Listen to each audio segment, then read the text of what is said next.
Alrighty everybody, welcome back to Genshin Impact. We are now in version 4.6 and this is the new world boss that's required to level up Father, or as we like to call her, Arlecchino. No need to fret.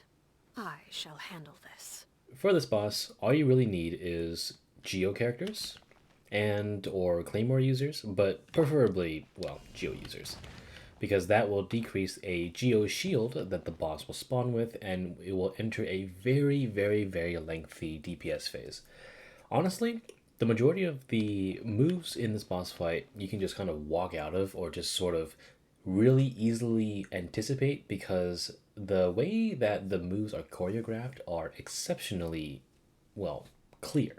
So you don't actually have to worry too much about, oh, suddenly he just like gave me half a second to react and I blew up and I have to restart and I want to go uninstall the game now. So before we even just fight the boss, let's just get on with it and do the characters and such. So let's take a look at the characters. We have the Traveler, my Lynette with two ends. We're using this sword of Narcissan Cruz. You can literally use any fight, or sorry, any sword that you want though. There's so many swords in the game. You can use Ishin, you can use Kageuchi, you can use Sack, Festering Desire, Pipe Gat, as I like to call it, the Fontaine thing. It's up to you. I'm just using the sword of Narcissan Cruz because it is not limited anymore, or rather it was never limited compared to like say Festering Desire. Artifacts, we'll just use 4-piece noblesse.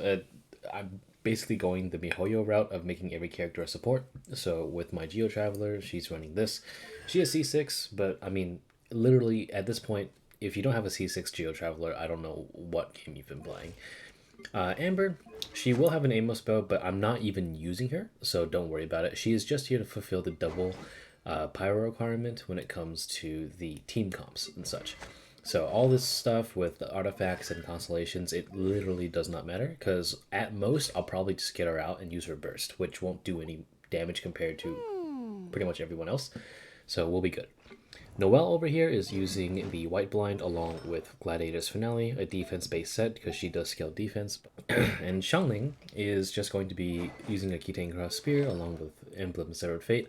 Again, she wasn't going to do much. At most, I'll just summon the burst and such, but considering that she's only half built really, the majority of the damage, again, is going to be coming from the Traveler. So, alright, so when the boss begins, he'll just do this majestic jump down, so just be sure you're kind of clear of the blast area when he drops. But otherwise, this boss is exceptionally straightforward. You can tell that he's really happy about this because he's playing music for me, and the last one is just a simple little dodge right there. When you see him, he's about to just rush at you, just kind of stay in place and just dodge when he swipes upward. Don't get too close though, and he will stomp like this and do like big booms, and that will catch you off guard. For this one, I'm actually not going to do anything because I think it really just enhances his attacks and that's it. And maybe you get burned there if you stay too long, but honestly, it really doesn't do much. Because I tried for many times and I even got hit a couple extra times and I think I just took a little bit more damage, but that's about it. Because other than really wanting to play the violin for me, it seems like for whatever reason, he just doesn't really appear threatening. So for example, this triple boom right here, you can walk inward or go outward like I did here. And when he summons this huge sword, just go near him real quick and just run outside of the cone, and you are literally as safe as can be. So, you can also use Noelle to constantly hit him and such, because Claymore users do reduce that shield. But for this one, just grab Xiangling on anyone that attacks fast, and the more of those pylons that you break, the faster that you can actually get rid of the shield. But you can see here, that was another close range sort of combat thing, where if you get too close, he may or may not be able to hit you. But for the majority of the times, all you really have to do is just look at him, and you pretty much won already. So again, he's pulling out all the stops to get to me, because I guess he really wants to take me on a third date, since violin is kind of cool, I guess.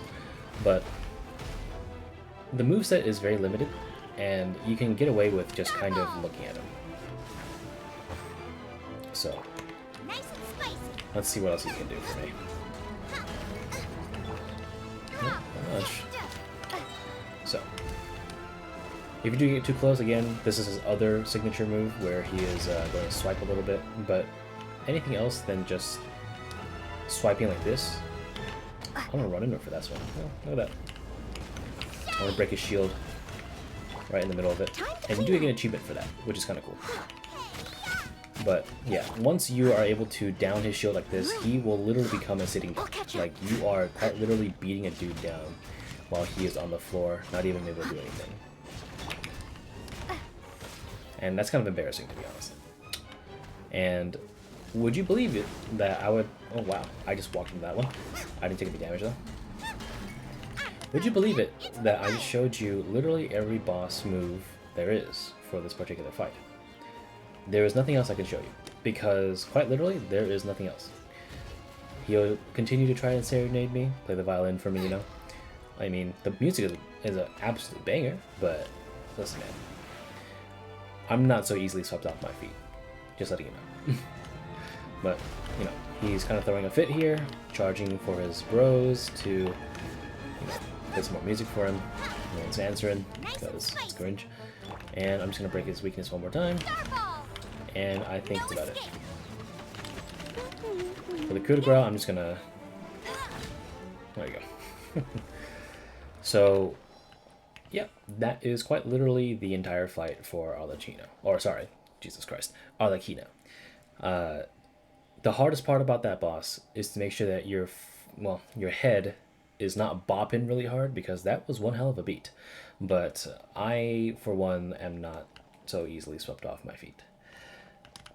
I didn't mean to be a poet there, but I digress.